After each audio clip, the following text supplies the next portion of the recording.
One gamer versus 20 gaming CEOs. Okay, are you a gamer? I'm a gamer. Okay, so pinag-uusapan natin, no? And hanggang ngayon, I'm still mad at Arknights Enfield. Come on, Enfield, wake up! Huh? Wake up! Okay, so let's see what this video is about to say.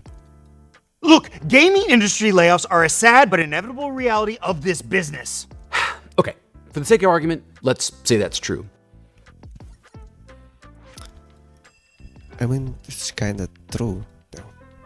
Why is it that with all these mass layoffs, it always seems to be the game developers that get axed and not the executives?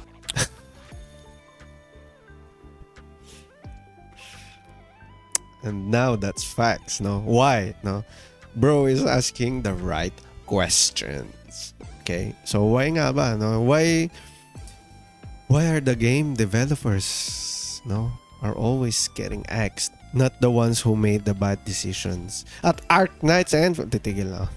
That's a great question. See, while the average developer is indeed a very important part of this great art form we call the gaming industry, it's executives who shoulder the great burden of making key strategic decisions that guide the Key bad decisions.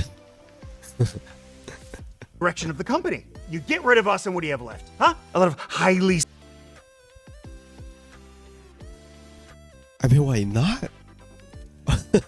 skilled artists and programmers making games based on whatever they're passionate about? Go! Why not? Yeah, that kind of sounds like paradise to me. Please.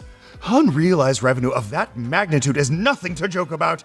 Oh, just a thought of it hurts me right in the capitalism. I know this is a satire video, no? A skit, right? A skit. But bro, this executive is making me angry. May comments sa taas.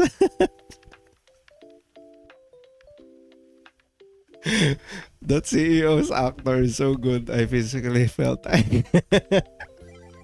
Bro, the same here. Let's see the replies. This isn't the first time. It was okay.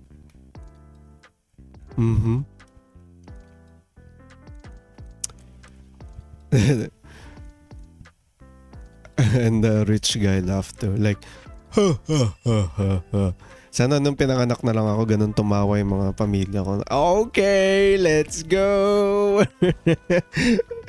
Okay, ano na ako? Superior, no? Nakaangat na sa lipunan. Tapos yung ano yung nakukuha ng mga game devs, no?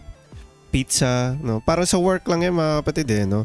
Kapag nasa work ka, for some reason you did a good job, no? A job well done, right? And what do you get? A pat on the back, no? And pizza. Not the things that the employee needs the most, no? Yung mga bagay na sumusuporta sa mga empleyado dapat, no? But instead, ang nakukuha mo, calories, yan. Pampataas ng high blood pressure, yan ang binibigay sa'yo ng company to make you feel good, diba? To be fair, no, yung mga ganyan types ng pagkain kasi is a feel good food, diba? So that we're rewarded, okay, that's cool, but in reality, diba, you get the sweets, you get the donuts, you get that Coke, you get that pizza, and then at the end of the day, what did you get for a job well done? Ganun pa din. Diba? Instead of empowering the employees, no, supporting the employees' needs, yun ang nakukuha nila. Sad reality ba yun? Comment down below. This is not about games. It's about everything. Gaming, housing, movies, car industry, military, healthcare. Totoo. Sa healthcare din, no? I really do hate na sobrang pangit ng healthcare dito sa Pilipinas. No? Okay lang sana na mataas yung tax na binabayaran natin. Like, walang problema, mga kapatid, no? Kay bash me, no? Walang problema. Kahit doble pa yung tax from now na binabayaran natin. But, no, there's this big but, as long na ginagamit ng tama at nadadama nating mga Pilipino, 'di ba? yung healthcare, no? Pag nagkasakit ka, hindi ka mahihirapan ng sobra. Hindi rin na aabuso ng kung sino-sino lang, no? Ito yung pinaka naiinis ako eh. There's a lot of people na naririnig ko na ganito yung gawin mo. Tapos pagka ano mo sa SS, utangin mo, ganito. Tapos bilin mo ng, like maraming gumagawa ng ganito for some reason. Uutang sa SS, pambibili ng iPhone, tapos, ewan ko ba? Pati yung ano, tawag na ito, yung reimbursement, no? Like isipin nyo mga kapatid, tax din ng ano yan, tapos kinukuha nyo lang din. Pas kung ang mindset nyo, wala, kesa naman gobyerno yung makinabang, di ba? Totoo nga naman. Pero at the end of the day, isipin nyo mabuti, sino yung ninanakawan mo? Ganun din. Wala eh, inaabuso nyo yung sistema eh. So, kung ganun na lang pala, no, pare-parehas lang. Tapos magagalit kayo, di ba? Sa lahat ng bagay, no, pinakagusto ko mag-improve sa Pilipinas talaga yung commute.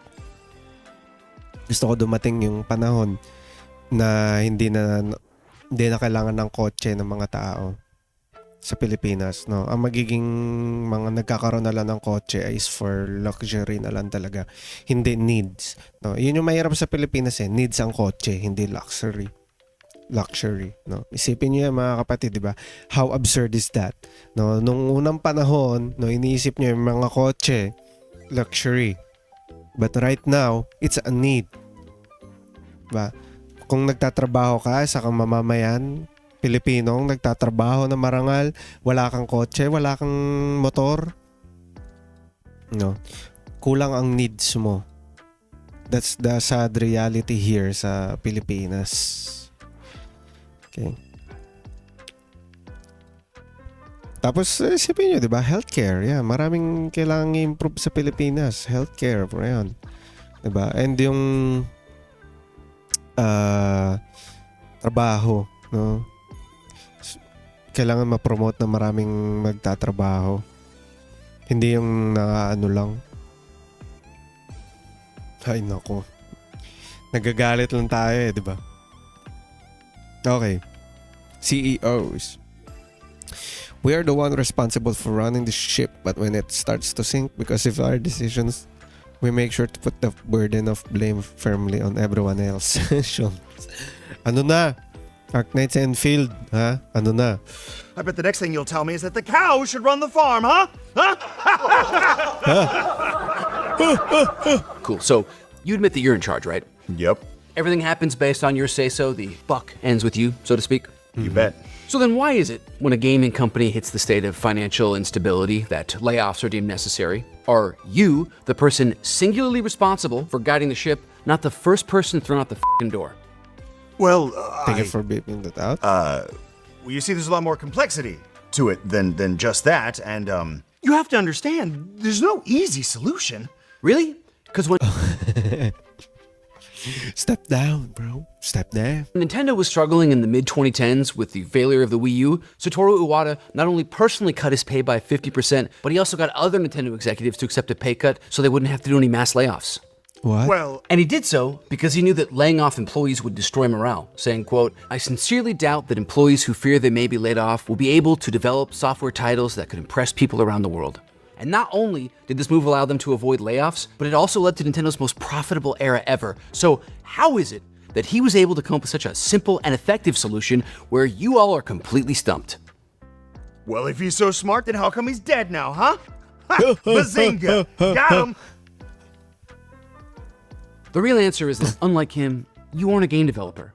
You don't give a shit about games. You're barely even a fucking human being. Concepts like art, culture, community, and sustainability mean about as much to you as a child's laughter does to black tar heroin. You're basically just a financial vampire, desperately draining as much capital as possible, leaving nothing but broken lives and the sad, desiccated corpses of once beloved companies in your wake as you vainly attempt to slake your bottomless, meaningless gluttony. Like I said, there's no easy solution. Well, f me. Well, I think we all know who won that round. Better luck next time, bud. Bet! Vampire. Okay, so that was a good short video react Okay? So, actually, hindi ko naman nakita yung 20 gaming CEOs, but this is a good, no? Sa lahat ng bagay. Good thing na ma-realize natin sa buhay natin. And to keep, no? To keep fighting for our rights, no? As gamers. Gamers. Okay, ito lang muna sa amin para sa mga kapatid. See you sa susunod. God bless.